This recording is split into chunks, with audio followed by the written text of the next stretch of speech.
سلام. مهمان برنامه من متخصص برجسته در مدیریت محصول و هوش مصنوعی و چهره شناخته شده در این صنعت میباشد. او سمت‌های کلیدی متعددی را بر عهده داشته است.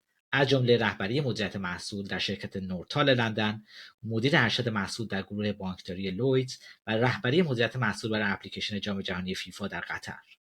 او همچنین یکی از نویسندگان کتاب The AI Book، سخنران برجسته در مدیریت محصول در پروداکت اسکول، برنده جایزه هوش مصنوعی در فایننس از سنتر آف فایننس، تکنولوژی و آنترپرنورشیپ باشد.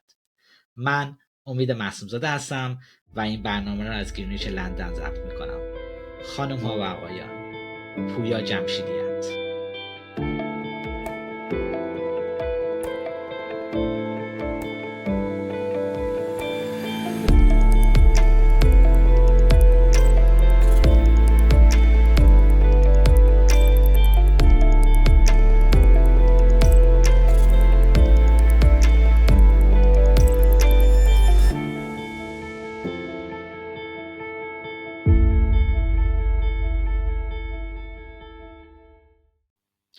پویا جمشیدیت عزیز، خیلی ممنون که به برنامه من جوین شدی.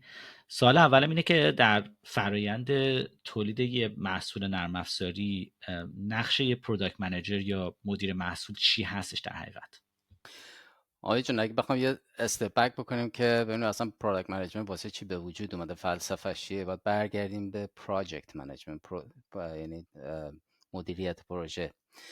توی زمانی که خب برای دهه‌ها مدیریت پروژه هنوزم هست، حرف اول تو پروژه ها میزد، معمولا رئیس یه پروژه بود. کارش این بودش که خب هم ریسورس رو تعیین بکنه، هم باجت رو تعیین بکنه، هم همه چی مربوط به پروژه رو باید مدیریت میکرد دیگه. حتی از حالا تو دنیای ما، تو دنیای مثلا پروداکت دلیوری یا آیتی، از کلاینت مثلا نیازهاشون رو میگرفت و بعد دیگه با تیم حالا سولوشنایز میکردن و بیشتر فوکوس این بودش که سر وقت سولوشن رو تحویل بدن. حالا اینکه سولوشن درستی بود نبود و اینا، این همون جاییه که این گپ پروداکت منیجمنت بود، یعنی فوکوس روی ولیو اونقدر نبوده، فوکوس روی تحویل پروژه سر وقت بوده. اینجوری بگم پروداکت منیجمنت که اومد توی تصویر، فوکوسش روی ولیو دلیوریه، یعنی که شما فوکوس میکنی روی پرابلمی که قرار سالو بشه، روت کاز پرابلم، و بیشتر وقت تو اختصاص میدی به این که ببینی اصلا خب مشکلات یوزر چی هست و بعدش اون وقت میان حالا سولوشن های مختلف در نظر میگیرین و با تیم کار میکنید تا یه سولوشن درستی برای اون پرابلمی که در نظر گرفتین تحویل بده. ولی میگم حالا بخوام برگردم و خلاصه بگم، اسنس کار، اون کور قضیه برای پروداکت منیجمنت این هستش که پرابلم درستی رو آیدنتیفای بکنن و بعدش با یه سولوشن درست اون رو حلش بکنن. درسته. همچنان پروداکت منیجر وجود داره توی این چرخه در حقیقت تولید محصول و منم خیلی بله، پروژکت منیجر همچنان در این چرخه محصول وجود داره، ولی من دارم میبینم در بعضی کمپانی‌ها که در حقیقت این پوزیشن ها با هم دیگه کامباین میشه. مثلا فرض کنید یه اسکرام مستر داره وظیفه در حقیقت پروژکت منیجر هم انجام میده، ولی همواره پروداکت منیجر به عنوان یک در حقیقت شخصی که ددیکیتد در حقیقت حضور داره تو پروسه تولید محصول نرم افزاری همواره وجود داشته. یعنی کسی نبوده که چند تا پوزیشن داشته باشه، حالا کار پروداکت در حقیقت منیجر هم توضیح. فکر می‌کنی اهمیت پروداکت منیجمنت از پروژکت منیجمنت توی اینداستری در حقیقت سافت‌ور بیشتر از اینداستری‌های دیگه هستش؟ من اتفاقا اینجوری مقایسهش نمیکنم که کدومش اهمیتش بالاست. یه چیزی رو باید بگم که پروژکت منیجمنت هنوز وجود داره و باید وجود داشته باشه. حالا اسمش توی تیم‌های مختلف ممکنه یه چیزی مثلا پروژکت لید باشه یا دلیوری لید باشه، چون حالا بیشتر بحث اجایل هم میکنیم. این پروژکت منیجمنت چون کلمه قدیمی هستش، تا اسمشو میبری ممکنه یهو شرکت‌ها یا تیم‌های بگن این مثلا اولد اسکوله، بخاطر همین اسمشو عوض کردن. ولی باید باشه به خاطر اینکه هنوز فوکوس اونا روی اون تایملاین و دلیوری و ریسورس و باجت پروژه اینا هستش. درست. پس پروداکت منیجمنت یک گپ بود که این گپ الان پر شده با این رول. اگر درست یعنی پروداکت منیجمنت درست انجام بشه اون لایف سایکلش، و باید این دوتا پروداکت منیجمنت پروژکت منیجمنت باید قشنگ دست به دست خیلی نزدیک با هم دیگه همکاری بکنن و بدونن کجا مثلا اون هیته پروداکت منیجمنت رول اونه، کجا مال پروژکت. ولی مثل انجینیرینگ یعنی فقط این دوتا هم نیستن که با هم دیگه کار میکنن، با انجینیرینگ لید. الان من هر جا میرم معمولا اون ستاپ تیمی که میچینم بهش میگم تری آمیگوز، که یه تیم یا یه اسکواد باید لید بشه نه منیج بشه. ما آدم منیج نمیکنیم، ما پروداکت یا پروژکت رو لید میکنیم. لید بشه با یه انجینیرینگ لید، پروداکت لید و یه دونه پروژکت لید. از اینا این رولای مهمیه، کسی جای اون یکی رو نگرفته. و خب بعضی موقع حالا پروژکت منیجمنت هم دیدم اون موقعی که حالا شرکت ها تازه میخوام موو کنن از پروژکت منیجمنت برای پروداکت دلیوری، یه موقع از پروژکت منیجمنت ممکنه مثلا حتی پروداکت منیجمنت هم بذاره سرشون کارا رو انجام بده که درست نیستش. نباید، یعنی روی پروداکت تاثیر میذاره کوالیتیش. ولی اینجوری شروع میکنن معمولا، بعد یه موقعی هستش اسکرام مستر میارن، یهو حالا یه سری رولای پروداکت لید رو میگیره، بعضی موقع حتی زبونم لال رول پروداکت منیجمنت هم میگیره. اینا دیگه بستگی داینامیک اون شرکت داره دیگه. ولی تو ناتشل بگم با هنوز هستن پروداکت منیجمنت، پروژکت منیجمنت هنوز ولیده و ولید خواهد موند و باید با هم دیگه خیلی نزدیک کار کنن. خیلی عالی. توی پادکستی که به انگلیسی هم ضبط شده خودت رو پروداکت دود نامیدی و به خودت این لقبو دادی که حالا تو فارسی فکر کنم میشه آدم پروداکت، درسته؟ چرا این لقبو به خودت دادی؟ خیلی هم داستان داره دیگه. حالا یه قسمت زیادیش بیشتر حالا مثلا جنبه فان داره، یه قسمتیش ولی یه نکته‌ای داره که حالا خودم متوجهش هستم مگر اینکه کسی بپرسه که بهش میگم. حالا چون شما پرسیدی میگم. داستان کریر ما یعنی شغل، این روند شغلی ما از موقعی که حتی از موقعی که من موقع دانشجویی هم تو همین زمینه کار میکردم تو همین انگلیس، این بوده که مثل یه نوار قلب قشنگ رفته جلو، یعنی اینجوری. خب حالا خیلی هم ممکنه همینجوری باشه، ولی خب خیلی هم هستن که مثلا توی شرکت کار میکنن، شروع میکنن به کار کردن پست جونیور، بعد خب استپ بای استپ اگه که اون کمپانی براشون یعنی این موقعیت اپورتونتی رو مهیا بکنه که برن بالا، اینا رو براشون مهیا میکنه و اینا استپ بای استپ توی چندین سال، یه نفر 10 سال حتی بیشتر از قدیم میبینی یه سری هستن مثلا 30 سال یه جا فقط موندن، اینا میرن بالا و خب کریر رو میرن. بعد هر کسی اصلا یه چیز دروغه اگه یه کسی بیاد بگه که آقا من اصلا به تایتل توجه نمیکنم. هر کسی اون اول شغلش مخصوصا به تایتل هم توجه داره، به خاطر اینکه یه جورایی هم سینیوریتی تو نشون میده، هم اینفلوئنس تو نشون میده، همین که چقدر میتونی با اون حرفتو ببری جلو دیگه، همون اینفلوئنس میشه. ما مثل بقیه بودیم، هر کسی دوست داره تو کارش پیشرفت بکنه، هم پیشرفت این نالجی زیاد بشه، هم که یعنی اینفلوئنسش بره بالاتر. ولی چون که این مال من هی بالا پایین رفت و اصولا دست یه اتفاقایی افتاد که دست منم نبود، اینجوری نبودش که من تصمیم بگیرم مثلا یه جا برم به یه جای دیگه.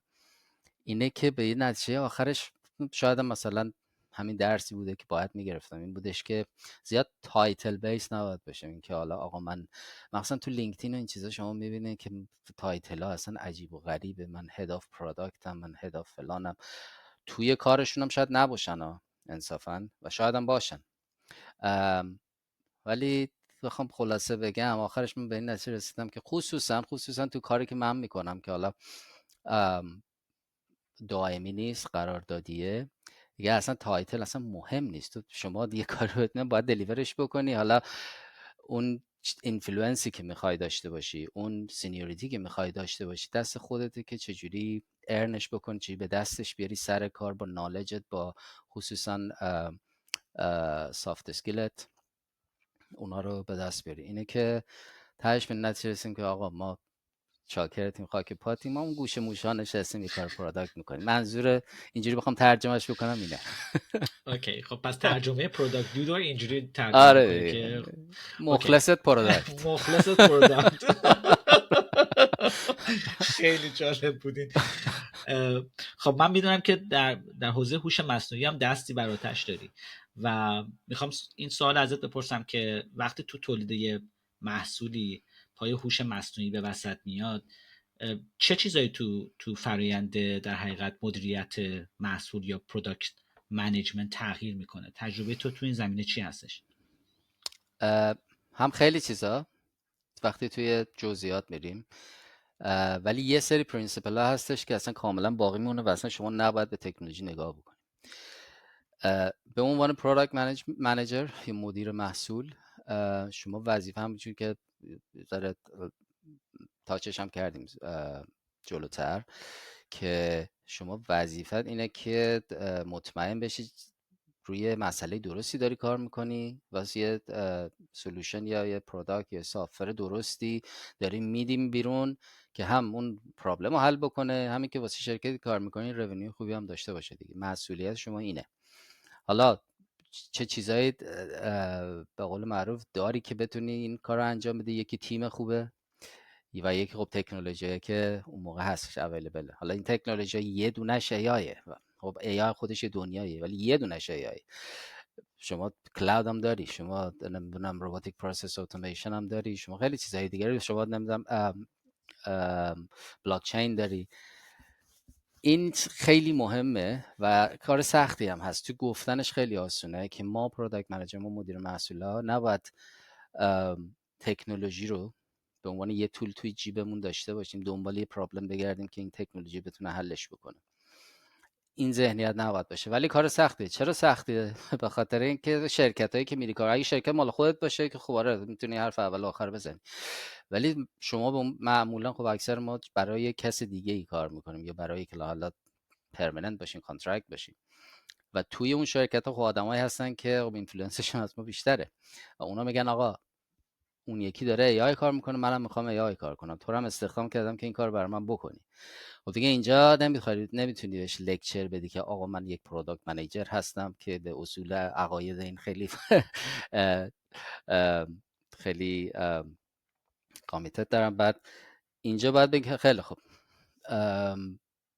ما میتونیم مثلا یه POC هایی یا proof of concept، یه اکسپریمنت هایی اجرا بکنیم که حتی اونها هم ببینن، هم میبینن که AI داره توی شرکتشون تجربه میشه، همین که ببینن ضرر و نفعشو.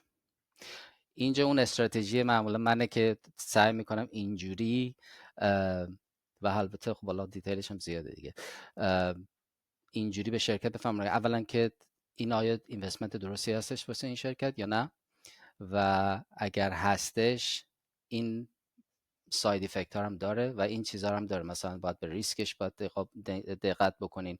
چون وقتی حالا ما میگیم، الان من زیادم طرفدار AI پروداکت منیجر به عنوان تایتل نیستم، پروداکت منیجر دیگه الان باید تکنیکالیتی هم بدونیم.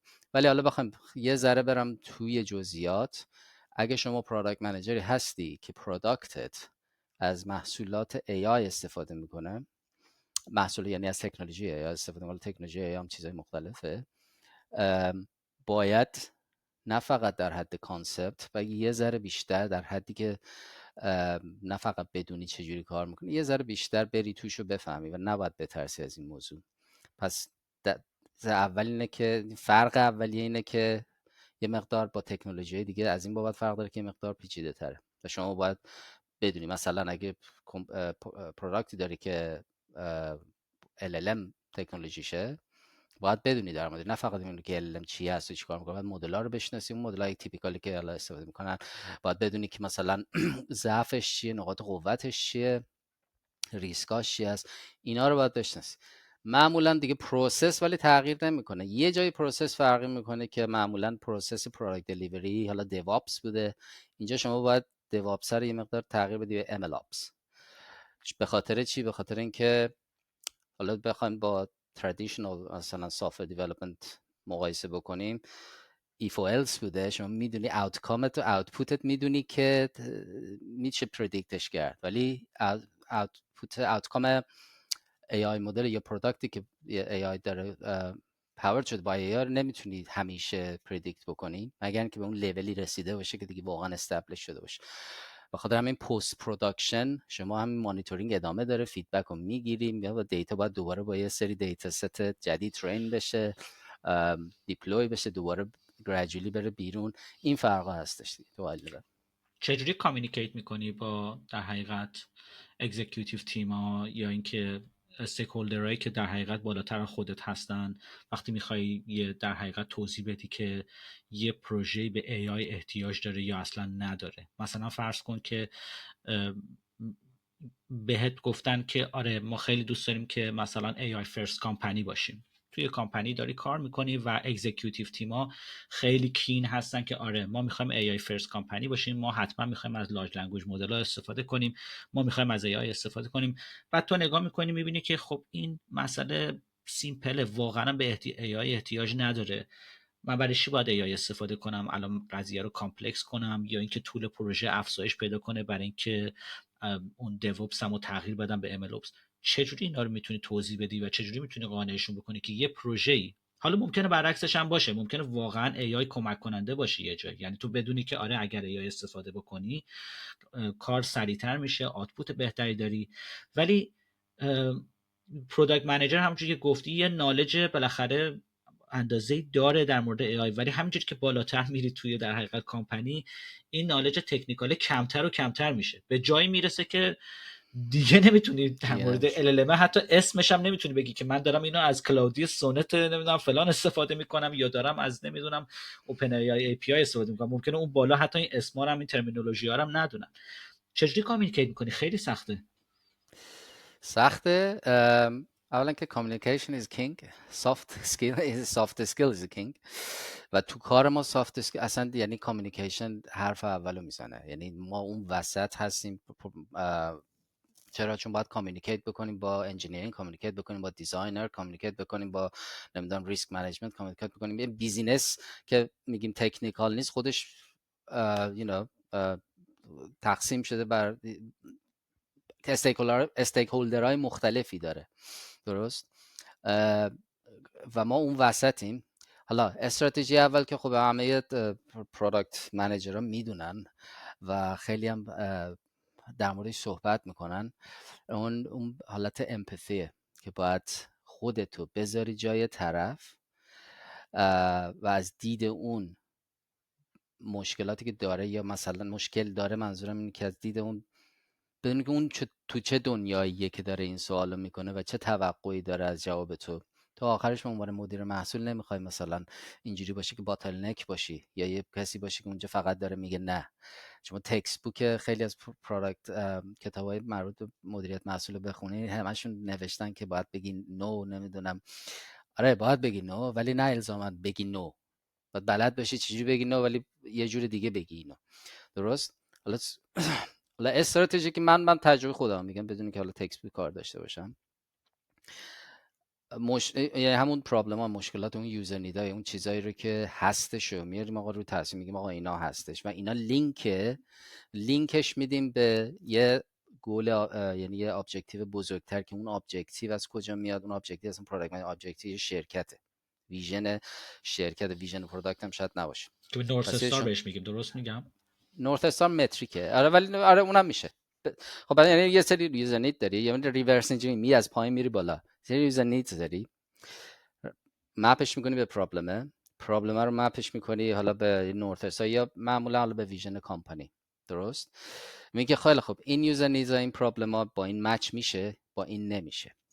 و خیلی هم شما باید این یکی از استراتژیایی که با تجربه یاد گرفتم اینه که اگر کمپانی میخواد AI فرست باشه جلوش وای نسی، باید اتفاقا باید انکارج بکنی که این کار بکنه، به خاطر که عقب میافتن و شما میتونید بالاخره با AI هم خیلی چیزا رو حل بکنی. استراتژی اینو ادوکییت میکنه که بدونن اول از همه که بدونن که شما بلاکر نیستی اون وسط، اینکه شما هم تو تیم اونایی میخواین کار بکنی ولی اصولی درستش که حتی خود شرکت هم ضرری نکنه. بعدش چی؟ حالا این که ما اپورتونتی ها رو مپ میکنیم. خب میگیم خیلی خب ما یه سری مشکلاتی داریم، یه نیزهایی داریم، حالا اینا اپورتونتی های مختلف، اپورتونتی من سولوشن های مختلف، اپورتونتی مختلف که میتونیم مثلا روش فوکوس بکنیم، بعد پرایورتایزش بکنیم. بعد اینجاست قشنگ، اینجاست که میگه خیلی خب واسه اپورتونتی وقتی پرایورتایز شد ما میخوایم بریم پی او سی، میخوایم بریم اکسپریمنتیشن بکنیم. وقتی شما اکسپریمنتیشن میکنین، جلوت قبلا هم گفتم، اکسپریمنتیشن میکنی، اولا شرکت وقتی اکسپریمنتیشن میکنه یعنی داره روی اون AI کار میکنه. حالا من میگم اکسپریمنتیشن یعنی یکی از اپورتونتی رو میگیری که AI هم توش هست، حالا یه تکنولوژی از AI، let's say مثلا داری مثلا روی کاستمر سرویس کار میکنی که یه بک‌گراند تکنولوژیش مثلا LLM باشه، یه پی او سی رو دیفاین میکنی، یعنی قشنگ ولیو پروپوزیشن رو مثل یه پروداکت قشنگ تعریف میکنی و اینجوری باین اونا رو میگیری و میگی خیلی خب من تو 3 ماه میخوام برم اینو پی او سی بکنم و توی دوران پی او سی هم کاملا بهشون دمو میدی که ببینن چیا هست، ریسکاشو ببینن، خوبیاشو ببینن، منفعتشو بنفیتاشو ببینن و آخرش هم خب ریپورت تعیین می‌کنیم که خیلی خب ما این پی انجام دادیم، اینا ریسکاشه، اینا متریک هایی که اچیو کردیم، اینا چیزایی بوده که نمیشه. فیزیبیلیتی، مخصوصا فیزیبیلیتی علاوه تکنیکال، این چیزی که دیگه شما باید با انجینیرها کار بکنی که بگی خیلی خب یه فیزیبیلیتی اسسمنت هم که حالا این پی بود، ما بخوایم اسکیلش بکنیم که پروداکت اسکیلبل باشه، بتونیم تو پروداکشن بدیمش، اصلا میشه یا نه. چون پی او سی حالا یه چیزی که درست میکنی و میندازی دور بعدش حالا ولی اسکیلبیلیتی چیز خیلی مهمه که شما بدونی که اصلا بر فرض پی او سی تونم موفق بود، اسکیلبل هست یا نه. اینا رو همه رو میکنیم توی ریپورت و فیدبکی که میگیریم. اینجوری دیتا دریون دیسیژن میشه، اکسپریمنت دریون دیسیژن میشه و اینجوری معمولا میتونی با اینو بگیری. حالا یه موقعی هستش که شما تو شرکتی کار میکنی که این اپورتونیتی بهت میدن که اکسپریمنت انجام بدی، یعنی اینوستمنت و پولشو دارن، که وقتشو دارن، پولشو دارن. یه موقعی هستش که شما این اپورتونیتی نداری که هر چی اکسپریمنت میخوای بکنی، باید به هر حال شرکت هم کارش بره به جلو و اون محصولی که میخواد بده بیرون.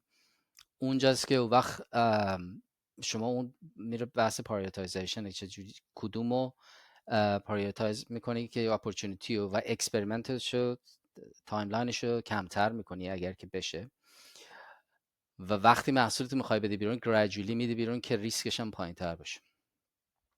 حالا اینم بستگی داره به چه پروداکتی، چه AI تکنولوژی میخوای توش استفاده بکنی، ولی من سعی کردم که بیشتر اون پرینسیپل ها رو بگم و بخوام ناتشه بخوام که خلاصه بگم به این سوال اینه که experimentation is a king. ببخشیدم که زیادی انگلیسی میگم که نه اصلا چون بعضی واقعا واژه ها معادل فارسیش خیلی خوب جا نیفتاده و بعدش هم شما خیلی وقت توی در حقیقت محیط انگلیسی زبان صحبت میکنید. مثلا من میخواستم اینو بگم توی پادکست، حالا اگه بخوای کات کنی یا نکنین، که من فارسی اتفاقا خیلی هم خوبه، منتها من کارم از اول توی انگلیسی شروع کردم. اینه که کاری هم بوده که کار قدیمی نبوده، پروداکت منیجمنت تو این شکلی که هست کار جدیدیه تقریبا. اینه که هر ترمینولوژی داره، من اصلا من چیزی که میدونم اینه که اسمش مدیر محصولته و یوزر میشه کاربر. درسته، ولی فکر میکنم تمام در حقیقت پروداکت منیجرام، حتی کسایی که تو ایران هم کار میکنن، با این اونا من دیدم خیلی واژه‌ها کاملا آشنا هستن. سوال بعدی اینه که اگر که تو آیا فرقی میکنه که تو برای تو به عنوان یه مدیر محصول یا یه پروداکت منیجر روند تولید محصول فرقی میکنه اگر که داری از مدرن تکنولوژی تو AI استفاده میکنی یا از کلاسیک تکنولوژی استفاده میکنی؟ مثلا اگر که یه مسئله‌ای داشته باشی که در حقیقت با یه کلاسیک اپروچ سالو بشه، مثلا یه در حقیقت سیمپل ریگرشن الگوریتم مثلا بیاد و این مسئله رو سالو کنه، یا اینکه مثلا الان که در حقیقت دارن از لارج لنگویج مدل ها و جنراتیو AI استفاده میکنن، میخوام ببینم که آیا تفاوتی ایجاد شده در روند کار تو اگر که به یه محصولی نگاه میکنی که قبلا با کلاسیک اپروچ حل میشده و حالا مدرن تکنولوژی مثل جنراتیو ای آی داره توش استفاده میشه، چقدر تاثیر گذاشته تو کار تو در حقیقت؟ تو کار چه لازم؟ یعنی که توی پروداکت دلیوری یا توی شغل من به عنوان پروداکت منیجر؟ نه، توی پروداکت دلیوری اوکی. منظورم هستش. قطعا تغییر میکنه. ما همه الان هم قبلتر گفتیم که مثلا همین دیوابس تغییر میکنه به ام ال آپس. این یکیشه، درست. حالا ولی از دید پروداکت بخوایم بهش نگاه بکنیم، دیگه اینجا دیگه رفتی تو دیگه اینجا دیگه حالا یه سری پرینسیپل ها هستن که صحبتش زیاد کردیم تا الانم و اینا سر جاشون. پرینسیپل این که آقا شما برو مثلا ولی پروپوزیشن رو دیفاین بکن، اصلا فریم ورک ولی پروپوزیشن رو انجام بده که پرابلم رو بشناسی، نمیدونم یوزر نید رو بشناسی، این چیزا رو اینا سر جاش باقی میمونه. ولی وقتی دیگه میری مثلا حالا بیاریمش اصلا تو کانتکست LLM، تو کانتکست LLM شما به عنوان پروداکت منیجر باید یک سری باید LLM رو نه فقط بشناسی، باید بدونی که حتی مثلا مدل های مختلفش چیه، کیپبیلیتی هاش چیه و اینا رو با تیمت قشنگ دیسکاس بکنی. و این خیلی مهمه که شما به عنوان پروداکت منیجر اگه یه چیزی نمیدونی تو این زمینه، هم ریسرچ خودتو بکنی، همین که بدونی که خجالت بکشی بری تیمت هم بپرسی آقا اینجا من بلد نیستم به من بگو. این به نفع هر دو تاست. به نفع هر دو تاست که اولا که احترامشون رو به دست میاری تو طول مدت، اینکه این آدمی نیستش که الکی حرفی بزنه یا فقط یه چیزی رو بگه، یعنی از شما بخواد و بره دنبال کارش، میدونه. حالا برگردیم سر اصل مطلب. شما باید به عنوان یه مدیر محصول بری دایوینگ کنی توی عمق یه سری مثلا همین LLM مدلایی که میخواین استفاده بکنین، کیپبیلیتی هاشو بشناسین و اینکه چه کارهایی رو میتونه بکنه چه کارهایی نمیتونه بکنه. این یک. بعد یه دیتا استراتژی، چون وقتی صحبت از کلا اصلا AI میشه یعنی اینکه یه ماشین لرنینگ، این به دیتا احتیاج داره دیگه. باید دیتا رو مثلا بهش اندازه کافی بدی، مثل شیریه که باید بدی تا بزرگ بشه. و شما خود این دیتا استراتژی، این که دیتا رو اصلا از کجا، دیتا اکوزیشنه، دیتا از کجا بیاریم. این فرق میکنه اگه من بخوام برم یه فیچر معمولی بسازم دیگه شاید اصلا زیاد به دیتام کاری نداشته باشه، نمیدونم پیمنت پروسسور میخوام برم بسازم یا اد کنم به پروداکتم، این اصلا دیتا نمیخوام. ولی اینجا شما صحبت اینه که یه دیتا استراتژی داشته باشی که دیتا اکوزیشن یعنی دیتا اکوزیشن چیه، دیتا کجا میاری، به اندازه کافی هست، بعد دیتا کوالیتی چجوریه، بعد ارزم به حضورت که بایس رو باید در نظر بگیری، مثلا اکسپلینبیلیتی. حالا اینو بستگی داره چه پروداکتی داری تولید میکنی که حالا یا بحث بایس، مثلا اگر ریکامندیشن سیستم باشه شما باید مثلا بایس و اکسپلینبیلیتی و این چیزها رو در نظر گرفته باشی. و تغییر دیگه اینه که همونطور که گفتیم، همین این که نه فقط پروداکت دلیوریش ایتراتیوه، حالا صحبت اجایل نمیکنم زیاد، بلکه پست پروداکشن هم ایتراتیوه، یعنی وقتی اومد بیرون گریجولی، اینجاست که فرق میکنه با ترادیشنال، که شما این لوپ فیدبک لوپ رو باید همیشه داشته باشین که وقتی که پروداکت اصلا دست یوزره، این دیتا خودش داره جنریت میکنه بر اساس اون کاری که هر روز یوزرها، هزاران یوزر، حالا میلیون ها یوزر دارن باش ازش استفاده میکنن، این دیتا خودش داره جنریت میکنه و برای اون سیستم شما یه دیتای جدیده.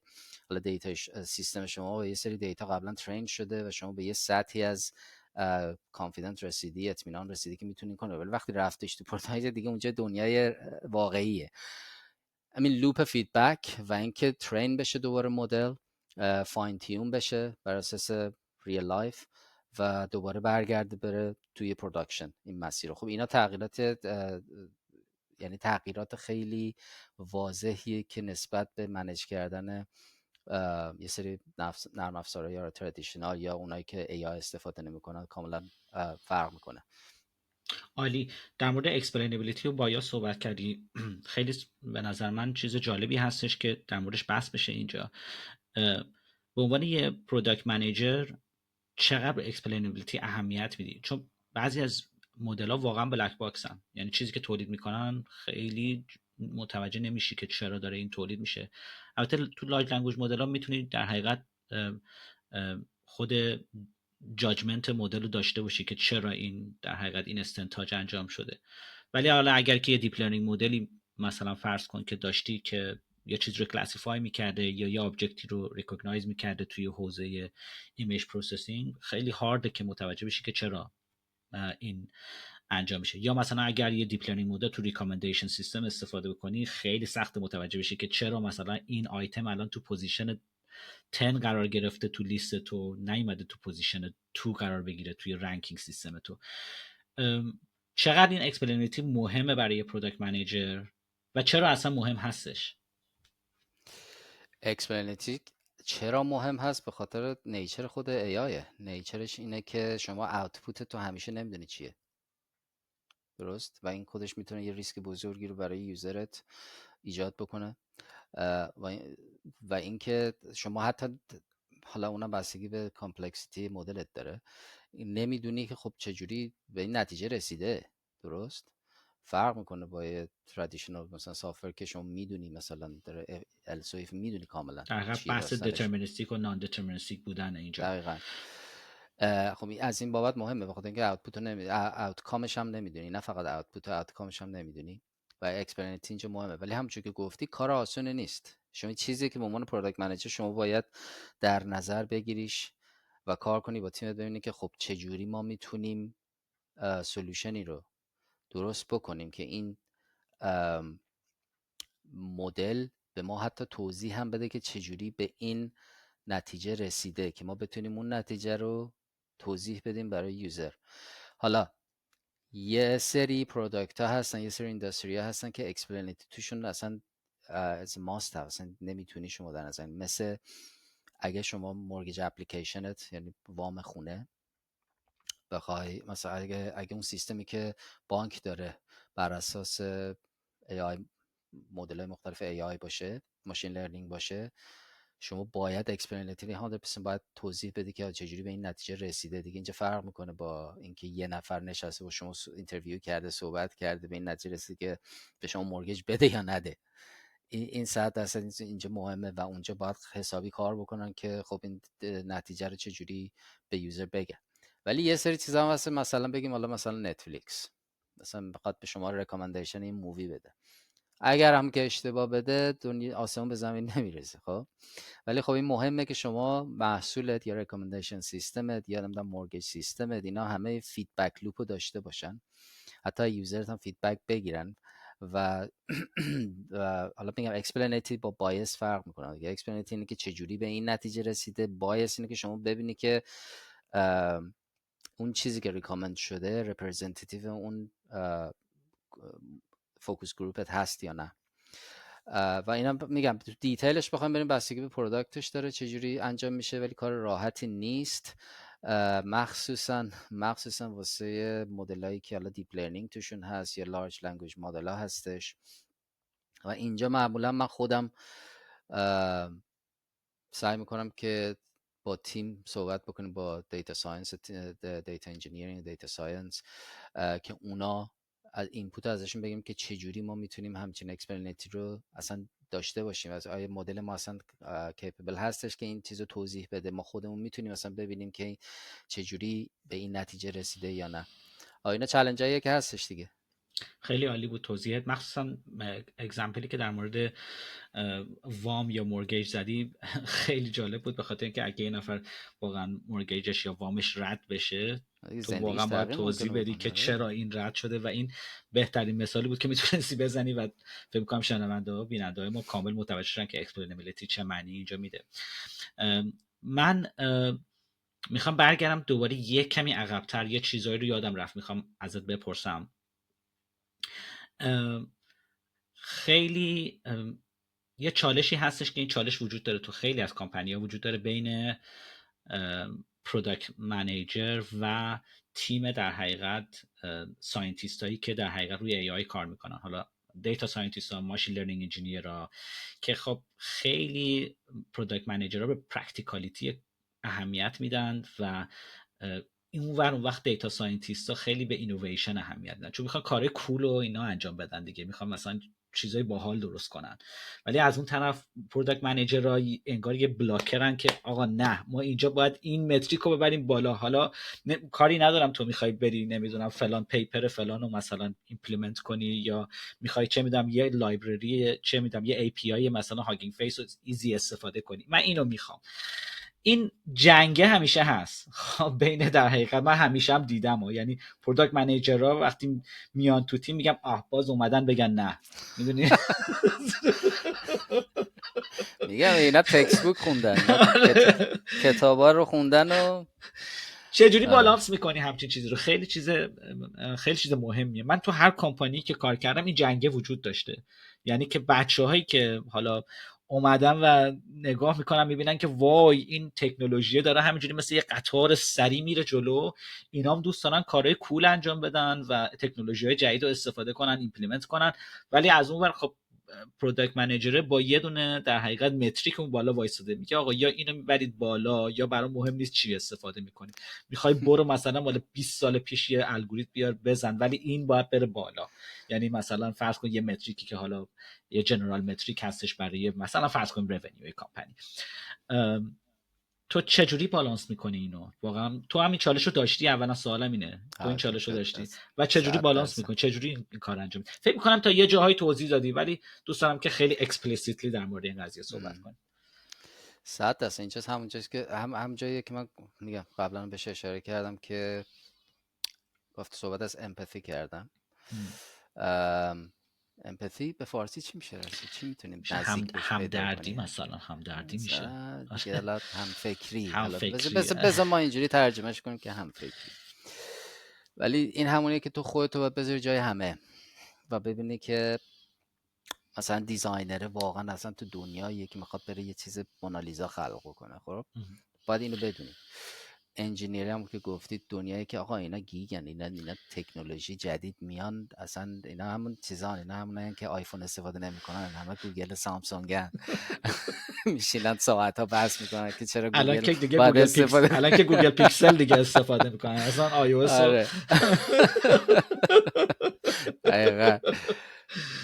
دقیقاً. بعد مثلا استیکولر بیزینس که این بای دیفالت اصلا نه میخواد یاد بگیره تکنولوژی چون میترسه از تکنیکالیتی، نه میخواد مثلا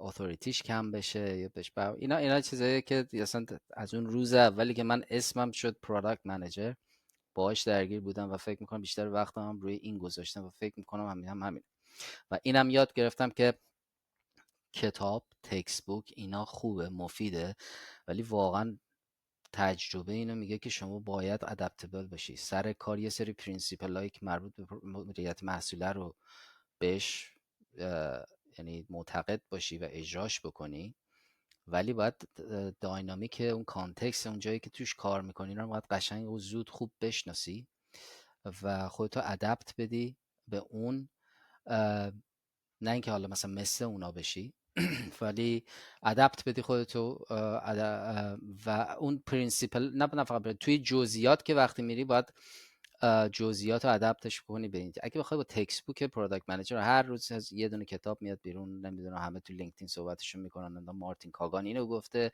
فلانی اینو گفته، امام پنجم اینو گفته در مورد پروداکت منیجمنت. آره اینا رو خوبه بدونی، یه موقع خوبه، ولی سر کار یعنی باید داینامیک باشی، باید ادپت چی میگم بهش، یادم رفت اسمشو. به هر حال این باید باشه. این یه چیزی که من با تجربه بهش رسیدم و تجربه خوبی هم هستش. حالا برمیگردیم که خب چجوری حالا اینو اجراش بکنیم. اینه که شما به عنوان یه پروداکت منیجمنت خوب نیست تصویری از خودت بسازی که دوباره یکی باشی که بلاکر باشی، یه کسی هستی که فقط داره دستور میده. این دیگه نحوه کار کردن شماست که تیم خودت بدونی و تو یه نفر از اونا اینو بدونن که اینجوری نیستش که تو مثلا اتوریتی داری روشون. یعنی lead by example، یعنی lead by influence جفتش. و من کاری که میکنم توی فیزای مخصوصا اول پروداکت، حالا اگر که خودمون اون فیزا رو خودمون اون پروداکت رو تعریف کرده باشیم یا اینکه از مثلا از بالاتر اومده باشه، یه سری ابجکتیو، تیم و لیداشون رو دخیل میکنم توی این پروسه. چرا این کار میکنم؟ اولا که اینا باید دخیل باشن که اینپوتشون رو بگیرن، یه اینپوتش بگیریم. مثلا توی value proposition design، خب معمولا خب شما به عنوان مدیر محصول value proposition design لازم نیستش که الزاما مثلا انجینیر دخالت بدی یا دیزاینر، ولی من این کارو میکنم. حتی استیجای اولیه، حتی اگه بریم با کلاینت صحبت بکنیم، اگه حالا کلاینت بیس باشه، به خاطر اینکه حالا یه سری ریسک هم داره، ولی لیداشون رو داخل میکنم که اینا اولا خودشون هم امپاتی بسازن با داینامیک ارگانیزیشن و کلاینت، بدونن که آقا اون پروداکت منیجره اگه میاد اینو میگه به یه سری دلایلی هست، ولی اونجا دیگه خودش تو کانتکست اینو میبینه و بعد میره به تیم خودش هم توضیح میده که آقا اینجوریه. یعنی دیگه من لازم نیستش که بجنگم با بعدن. اینی که از اول اینوالوشون میکنی تو یه سری چیز لیداشونو، بخاطر خب همه رو نمیشه اینوالو کنید، اون نتیجه عکس میده. بعد شما وقتی یه سری گول و ویژن رو تعریف میکنید، یه جوری تعریف میکنید که نه فقط اونا هم داخلش هستن، یه جوری شیرد گوله، شیرد ویژنه با تمام تیم، درست؟ و شما از اولم چون زود آوردیشون توی فاز دلیوری، اینه که کامیونیکیت کردی بند زود. و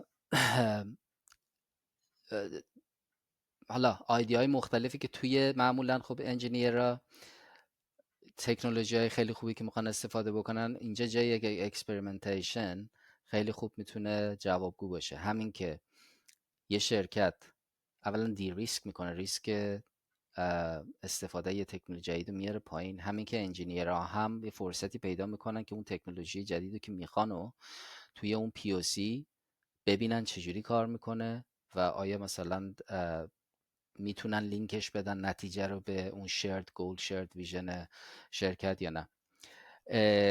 من تکست بوکی حرف نمیزنم، تمام این چیزایی که دارم میگم برای تجربه است و اکسپریمنتیشن اینجا نقش اساسی بازی میکنه. من چندین بار تا الان هم که شده فکر کنم از این اکسپریمنتیشن و پی او سی حرف زدم، چون که خیلی خوب جواب میده. حالا این من صحبت جنگ نمی کنم باهاشون، میگم اگر که از اول، پس میخوام سامری بگم، از اول دخیلشون بکنین توی value proposition، که این value proposition که صحبتش میکنیم از پرابلم میاد، یعنی فاز این که پرابلم ها رو مثلا حالا انالایز بکنیم، سولوشنایز بکنیم، اینا همه داخلشون میدیم که اینپوتشون رو بگیریم و اونا هم کانتکست رو بگیرن. و دوم این که وقتی که میخوایم که اپورتونتی ها رو بررسی بکنیم یا اون سولوشن های مختلف رو یه سری پی او سی تعریف میکنیم، میگه خیلی خوب این پی او سی ها حالا شما برین تکنولوژی مختلف که میخواین امتحان بکنین روش رو امتحان بکنین، نتیجهشو هممون میبینیم و دمو میدیم به استیک هولدرهای بالاتر و اینجا وین وینه دیگه. هم شرکت یا کمپانی ارگانیزیشن برده، هم من به عنوان پروداکت منیجر دیدم که آقا پروداکتی میخوایم بسازیم دیتا دریون خواهد بود یا اکسپریمنتیشن دریون خواهد بود و اونها هم خب تکنولوژی مختلف رو امتحان کردن. ولی خب یه سری حقیقت ها وجود داره، شما هر روز یه سری تو این دنیایی که ما داریم زندگی میکنیم، تو این زمانه‌ای که هستیم، از امروز به فردا خیلی چیزا یهو تغییرات میکنه. شما LLM سال 2020 هم کسی نمیدونه شاید چیه دقیقاً، حالا ماها نمیدونیم، صحبت از 3 سال 4 سال پیش میکنیم. تغییرات یهو نمیشه حالا چی فردا اومدم برداریم امتحان بکنیم دیگه. اینا باید همونیه که یه سری ابجکتیوایی که ست کرده پروداکت منیجر، هر ایده‌ای که داریم باید به اون ابجکتیوا مپ بشه. اگه نشه خب دیگه طرف جواب خودش میدونه، نمیتونیم الان این کارو بکنیم. درسته.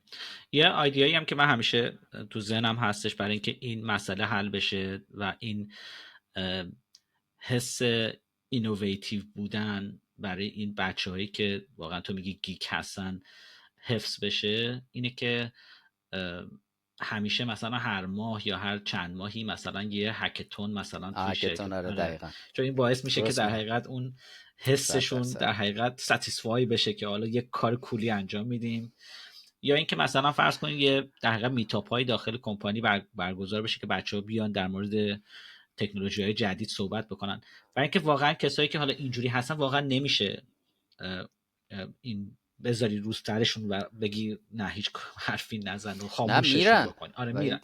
میرن وقت ضررش ما میبینیم. دقیقاً. و حالا از طرف پروداکت اگه ساتیسفای نشن، چون پروداکت بالاخره یه متریکایی توش هستش که باید اون متریک ها بهش توجه بشه، میشه از طریق همین هکتون برگزار کردن داخل کمپانی هر چند ماهی، و یا اینکه مثلا این میتاپ ها رو برگزار کردن، این حس رو بهشون داد و در حقیقت این آتیش درونشون رو به قول معروف کنترل کرد. عالی گفتی. و آره. اینم بگم که خب هکتون یه نوعی از اکسپریمنتیشن دیگه، فقط آره یه روزه است، 2 روزه است، درسته سریعه. درسته همینطوره.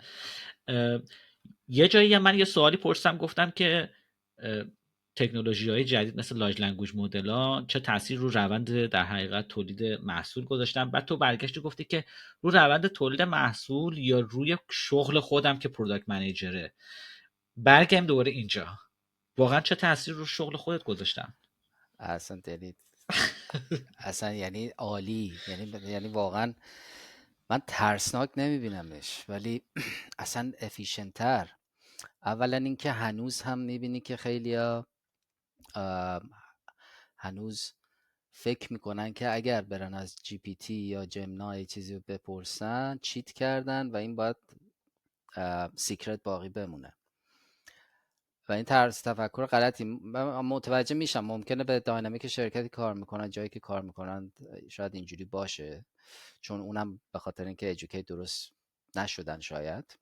ولی من به عنوان پروداکت منیجر اصلا با عقلم جور در نمیاد که چجوری میتونم ادوکییت بکنم یه پروداکت هایی که باید با ای آی ساخته باشن، یعنی تکنولوژیشون ای آیه، بعد خودم نرم مثلا کار بکنم با یا یعنی چی میگن نقاط ضعف و قوتشو ندونم، اصلا هم چیز نمیشه. و این مثال جالب بگم، ما چند هفته پیش سر کار ما باید با پروکیورمنت که قسمت همین واسم نمیدونم به ایرانی چی میشه، پروکیورمنت قسمتی که مثلا سافری میخوام بخری از شرکت از جای دیگه یا وندوری باهاش قرارداد ببندی، کسایی که قرارداد میکنن و اینا اصلا آدمایی ان که یعنی مثل ریسک و رگولیشن اینا اصلا یعنی خیلی دیوار بتونی ان جلوت.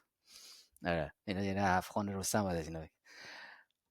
فرما اولا که فرمایی که ما باید پر میکردیم و من خودم از جی پی تی خیلی استفاده کردم، یعنی اصلا چیزهایی که بعد هم خودم به خودم افتخار کردم، هم به جی پی تی که یعنی ایمپرسیو بود که چقدر پیشرفت کردم. چرا من خودم به خودم افتخار کردم؟ به خاطر اینکه قشنگ انقدر کانتکست خوب و بک‌گراند خوب بهش دادم، دیدم جوابو درست داد.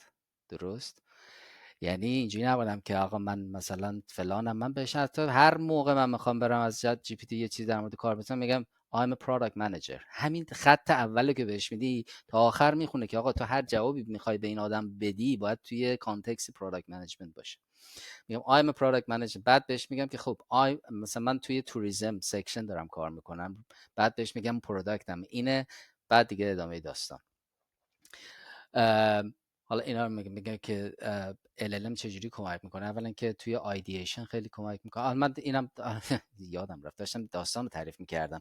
داستان این بودش که آره ما با پروکیورمنت جلسه داشتیم، مثل فرما رو من اینجوری حالا از چت جی پی تی کمک گرفتم که یه سری آیدیا بهم بده و اون آیدیا رو خودم به هر حال گذاشتم بشه، بعد ریوردش کردم، بعد نمیدونم دادم جی پی تی دوباره مثلا حالا نوع لنگویجی که معمولا واسه پروکیورمنت به کار میبری لنگویج اوناست دیگه.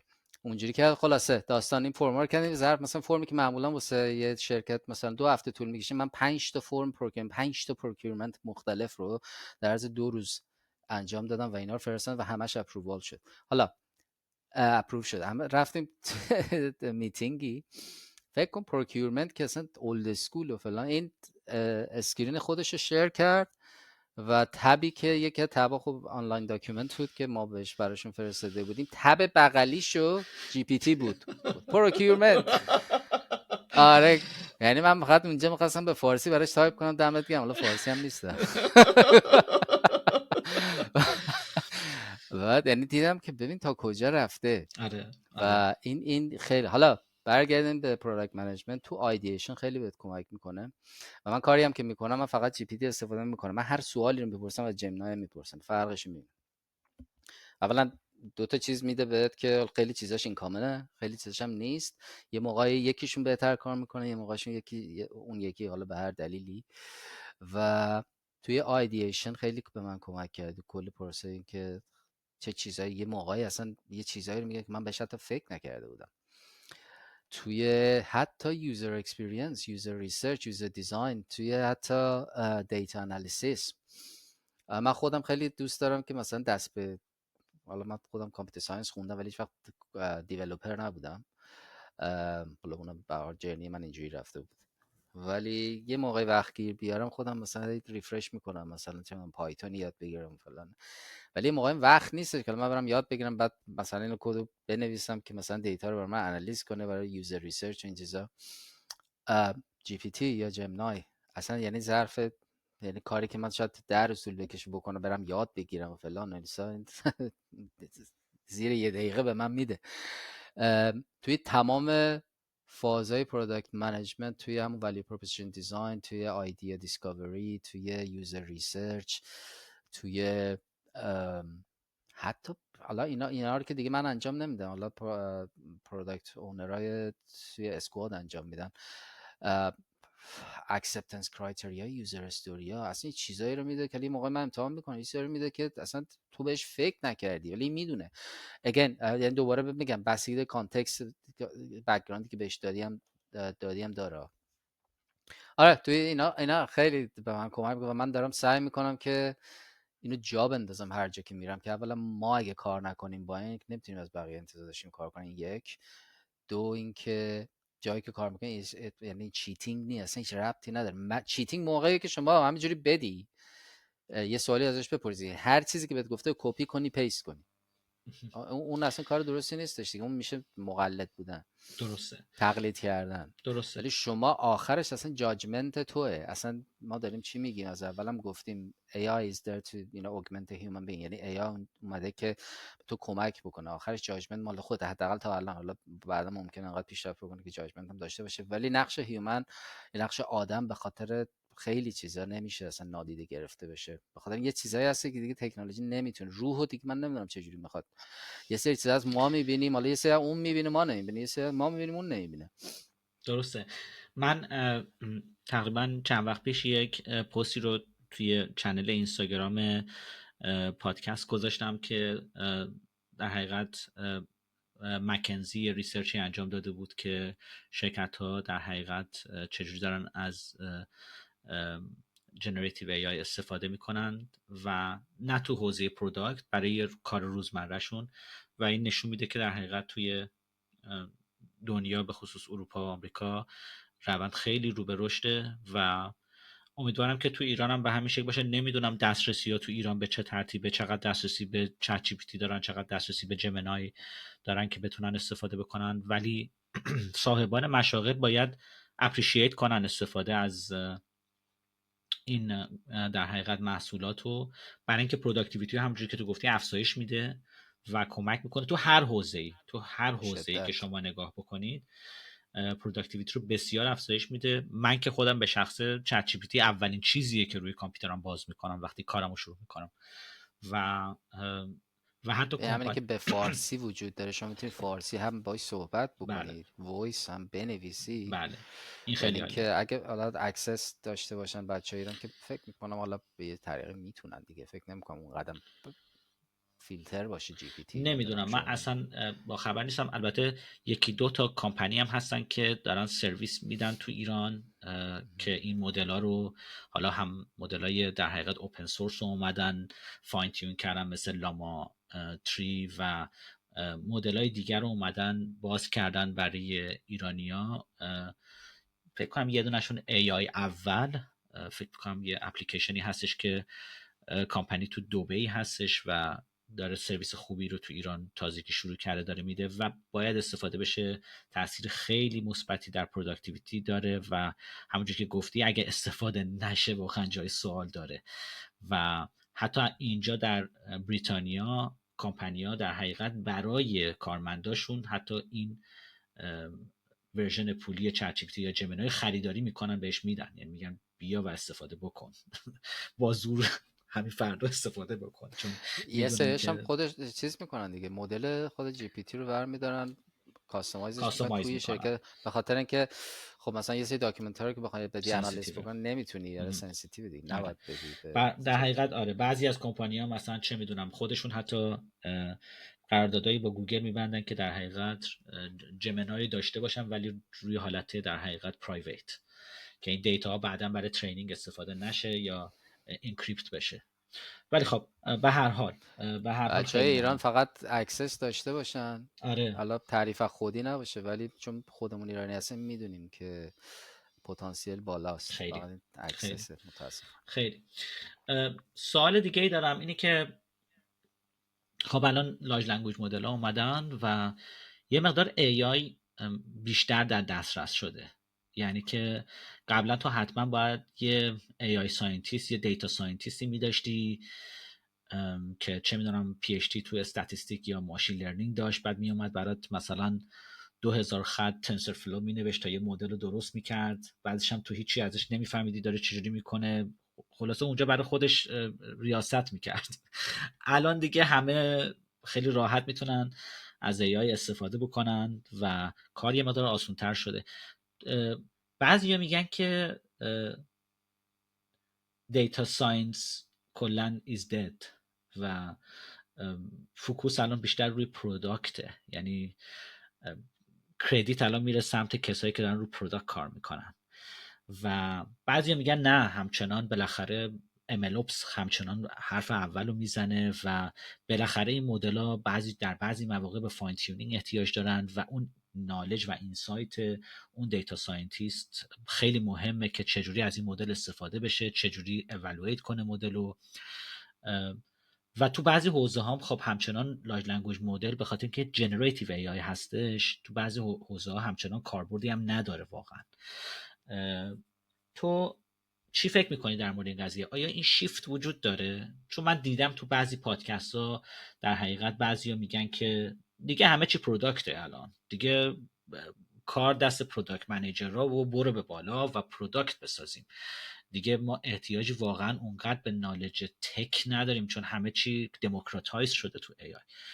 نظر تو رو میخوام بدونم که تو چی فکر میکنی در مورد این. جدی من نشدی والا اینجوری، من همیشه فکر میکردم که دیتا ساینس هاتره خیلی. میگم این بحث در حقیقت یعنی یک نقطه‌ایه که خیلی مورد مناقشه است.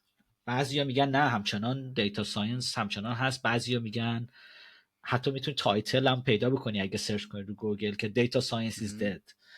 یک عالمه مدیوم بلاگ پست پیدا میکنی و یه عالمه آدمی نه که تو حوزه پروداکت هستن دارن خوشحالی میکنن، واو دیگه ما شدیم دیگه همه کاره، دیگه ما پروداکت میسازیم. تو چی فکر میکنی در مورد این قضیه؟ من با تجربه خودم کاملا برعکس این قضیه فکر میکنم. چرا؟ چون من دوره پندمیک شانسی شروع کردم توی شرکت، یعنی یه ماه قبل اینکه پندمیک بشه شروع کردم توی شرکت کار کردن که شرکت چیز بود، اینداستری چی میگن، ماکروبایوم بود. اینداستری حالا کلا اسمش رو بگم هلث و این چیزا دیگه، خلاصه لایف ساینسز، لایف ساینسز، علوم چی بهش میگن، تجربی، لایف ساینس دیگه، حالا ساینس، لایف ساینسز. بعد حالا پروداکتی که اون ویژنی که اون شرکت داشت، من دقیقا 2 سال پندمیک اونجا کار کردم، به عنوان لید پروداکت منیجرشون بودم که یه پلتفرمی رو ویژنش داشتن که ما شروع کردیم به ساختن، به نام ماکروبایوم نالج دیسکاوری. ماکروبایوم همون میکروبای خوب معده هستن که الان هم این روزا مثلا خیلی بهشون اهمیت داده میشه، باید هم بهش میگن که قلب دومه یا مغز دومه یا هرچی. و مثالی که میخوام بهت بگم اینه که اونجا ما اولا که دیتای ماکروبایوم دیتای وحشتناک پیچیده‌ایه.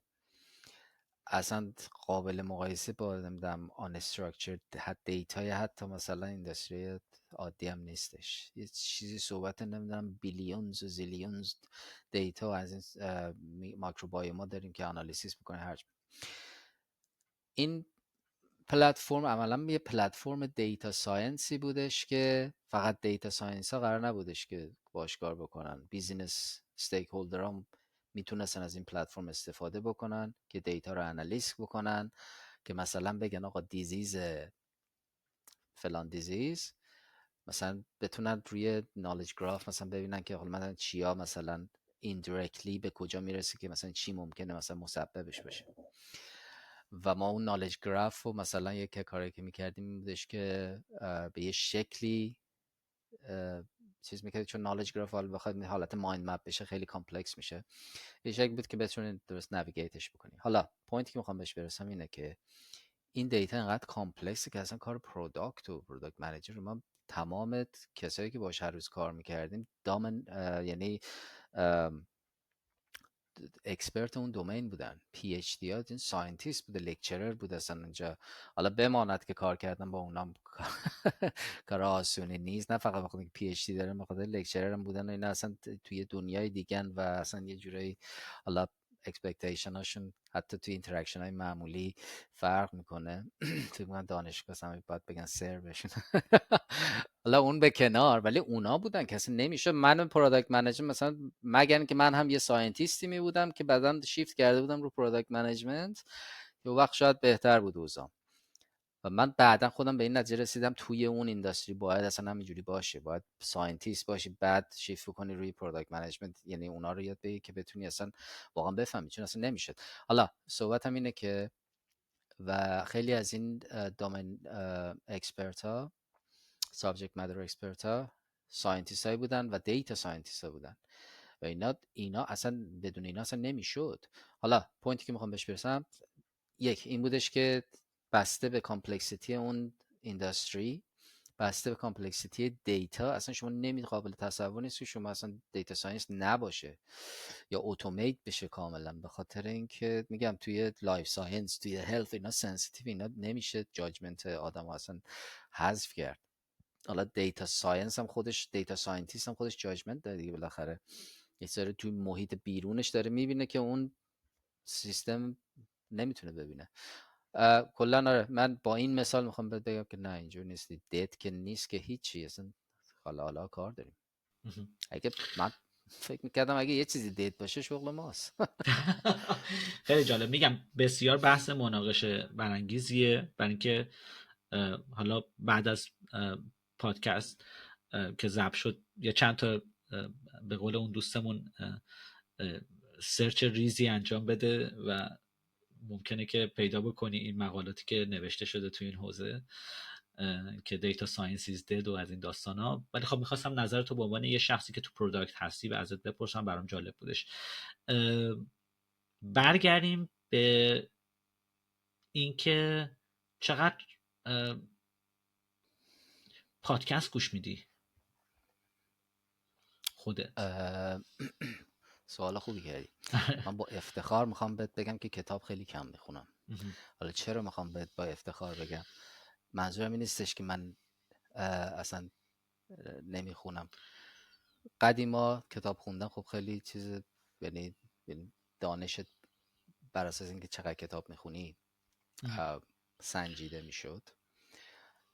الان من اینجوری نیستم که برم یه کتابی رو، مخصوصا کتابای کاریه، کتاب رمان و این چیزا، آره اونا که حالا اگه وقتش بشه که آدم حتما میخونه. میگم صحبت پادکست کردیم ولی من از کتاب شروع خیلی میکنم به خوب بود پادکست اتفاقا. برسم. آره.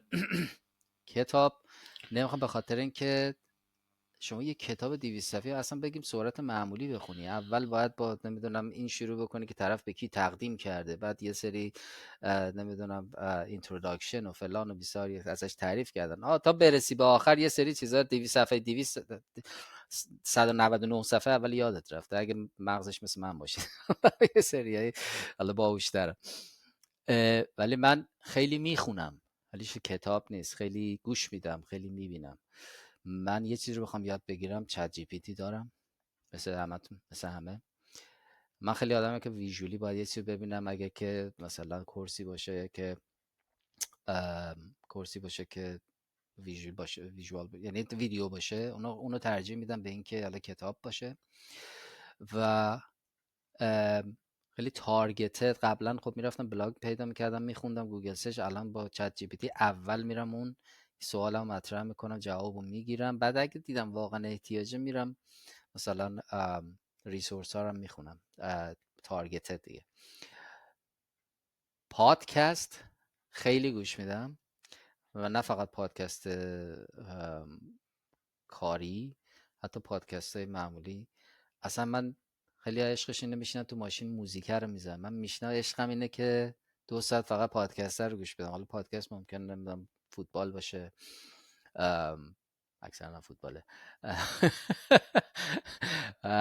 ورزش باشه، یا دایری آف سی او باشه دوستمون، و پادکست مربوط به کار خودم که خیلی قبلا گوش دادم، شاید الان یه ذره کمتر گوش میدم ولی زیاد گوش میدم. خلاصه مخصوصا حالا زمانی که اگر که لازم باشه کامیوتی بکنیم، مثلا جایی باید بریم سر کار که حالا کمتر چون بیشتر از خونه است، ولی جایی هر جا باید بریم، چه رانندگی بکنیم چه حالا از وسیله نقلیه عمومی استفاده بکنیم، تنها سرگرمی من تو کار، چون میدونی لندنم بدبختیش اینه که وقتی قطار زیر زمین شروع میکنه اینترنت دیگه نداریم. مثل تازگی ایران بهتر نیستش که شده، تازگی صادق خان آره ولی اومده این خب کارو کرده. یه جایی آره آره، یعنی باید فقط انتظار بکشی از این ایستگاه به اون ایستگاه، سر اون ایستگاه مثلا یه 10 ثانیه وقت داری به اینترنت وصل بشی.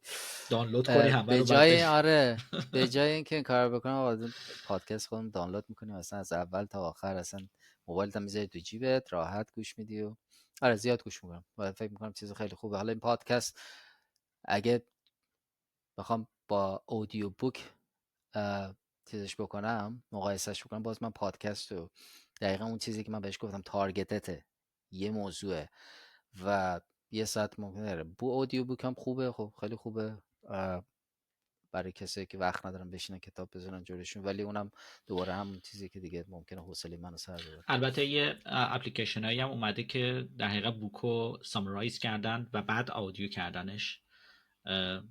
آره اون طبیعیه. یکی دو تا هستش که من یکیشون رو سابسکرایب کردم و مثلا یک کتاب رو تو 20 دقیقه خلاصه کردن و بعدش آودیو کردن، یعنی گوش میدی ولی 20 دقیقه است و در حقیقت چکیده کتاب دیگه. حالا به این معنی نیستش که کتاب کامل در حقیقت خوندی، ولی در آخر میدونی که این کتاب در مورد اینا میگفته، اینا در حقیقت چیزایی بوده که تا باید توش یاد میگرفتی. برای همین تو این دنیایی که بالاخره به این شکل شده، به شکل مدیا تغییر کرده به نظر من. حالا کتاب در گذشته به عنوان یه سورس مهمی شناخته می شده و اینکه کتاب خب از یه لحاظی هم تراستبل تر بوده، یعنی که تو میدونستی دیتایی که داری از توش میخونی این دیتا در حقیقت چند نفر ممکن ریویوش کرده باشن قبلا و ولی خب تو یوتیوب بعضی کانتنت ها واقعا چیز نیستن. مثلا البته باز اونم میشه از تعداد ریویو و چه میدونم ریویوهایی که زیرش نوشته شده بفهمی که چقدر این کانتنت خوبه یا بده.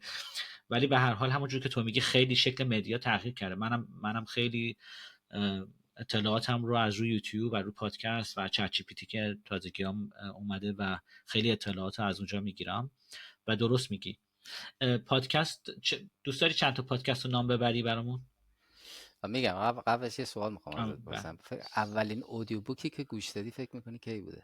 اولین آدیو بوکی که گوش دادم او مثلا سالی مثلا بگی فکر حالا میکنم مثلا 2015 بوده. 2015 اومدم لندن اصلا آدیو بوک یه مقدار به خاطر اینکه تو باس سوار می شدم. اون موقع یادمه که خیلی هم نمیتونستم، هزینه ترانسپورت گرون بود تو لندن و من همه در حقیقت کامیوتامو با باس میکردم که باس ارزون تر بود و باس هم که قربونش میرفت وسط راه یهو مثلا ترمینیت میکرد میومدی پایین دوباره یه باس دیگه و میدیدم که خب خوبه، فرصت خوبیه که آدیو بوک گوش بدم. ولی 2015 حالا یادم.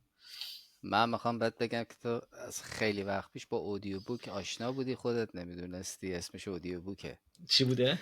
قصه های مثلا جمعه، قصه های جمعه جمعه. بچه بودی تو درسته رادیو پخش شد، درسته همین بود، اودیو آره. بوک بود، ولی اودیو بوک که داستان بود. درسته درسته آه. و اونم لذت خودش داشت، همه رو میخکوب میکرد سر میز نهار 5 دقیقه بود 10 دقیقه بود یه رو بود میخوندی ولی میخوردی ولی 2 ساعت میشستی تا این درسته تموم بشه. درسته حالا برعکس برگردیم به سوالی که پرسیدی. پادکست هایی که گوش میدم، پادکست های کاری یا پادکست های کاریا غیره؟ اگه باشه چون به در حقیقت کانتکست چیزی هم که صحبت کردیم شاید بهتر باشه. پادکست من دایری آف سی او هم یه جورایی کاری میبینم، یه جوری لایف، یعنی هم زندگی هم کاری. دایری آف سی او خیلی خوبه. اسم دوستمون هم اسمش یادم رفت، هستش کی بود؟ این پسره خیلی هم جوانتر از ماست ولی ما هم جوانیم، ولی اون جوانتر از ما یه موقعی بهش حسودیم میشه که پروفایل خوبی برای خودش ساخته، دمش گرم، باهوش بوده. دایری آف سی او. بعد در مورد پروداکت منیجمنت خیلی پادکست هست. توی حالا انگلیس یه کامیونیتی، بزرگترین کامیونیتی پروداکت منیجر ها تو انگلیس کلیک خورد. اسمش چیز بود، اسمش هست، یعنی یه ایونتی بود دونم مایند پروداکت یا پروداکت تانک که ماهیانه بود، هنوزم یه موقعی هست. بعد یه ایونت، بعد یه ارگانایزیشن مایند پروداکت بود. این مایند پروداکت خودشون هم چیزی دارن، خودشون پادکست هم دارن، من یه موقعی اونا رو هم گوش میدم. بعد میگم زیاده. بعد پروداکت اسکول پادکست داره، اونا رو هم اگه وقت داشته باشم گوش میدم. میگم من سعی میکنم همش پادکست کاری گوش ندم، پادکست ورزشی خیلی زیاد گوش میدم. گفتی همسرت هم پادکست داره؟ اسمش اسم جایی که کار میکنن رفیوجی اکشنه که به رفیوجی ها مثلا صداشون هستن، کمک میکنن و خب این رفیوجی ها میان توی این پادکست مثلا صحبت میکنن از سختی هایی که دارن و به هر حال کمک هایی که لازم دارن و اینا همه ایرانی نیستش این داستان. و اسمش expert by experience. Expert by experience. چقدر کار قشنگی، چقدر کار قشنگی. واقعا تبریک میگم به جفتتون، هم که تو اون نالج رو منتقل کردی و خیلی هم عالی که همسر شما یه همچین چیز قشنگی رو درست کرده و چقدر چیز با ارزشی. من فکر میکردم، حالا اول که گفتی من فکر کردم که تو زمینه تک هستش، ولی الان که اینو گفتی متوجه شدم که چقدر اهمیت بالاتری داره. خیلی هم عالی. یه موقعی من فکر میکنم که کاری که اونا میکنن خب خیلی ارزشش بیشتره، نمیگم ما ارزش کار کمتره، ولی اینوستمنتی که تو کار ماست خب خیلی بیشتره. نه اصلا می‌بینید کار من یه موقعی فکر میکنم خب ولیویی که با این کار اد میکنن خیلی بیشتر ولیویی که شاید من برای یه ارگانیزیشن بخوام اد کنم، ولی شاید راحت 3 برابرش. دقیقاً همین که تو فرانت لاین هستی که در حوزه هیومانیتی داری کار میکنی. حالا کار ما واقعا کانکت کردنش مثلا به هیومانیتی، باید بگردی ببینی کجا وصل میشه، ولی اونجا دیگه خط به قول معروف مقدمه. و خیلی خیلی برام جالب بود که اینو مطرحش کردی و خیلی ممنون ازت پویا جان. خیلی متشکرم که جوین شدی به برنامه من و ازت خداحافظی میکنم. قربانت، خیلی ممنون، خیلی حال کردیم صحبت کردیم. قربان تو.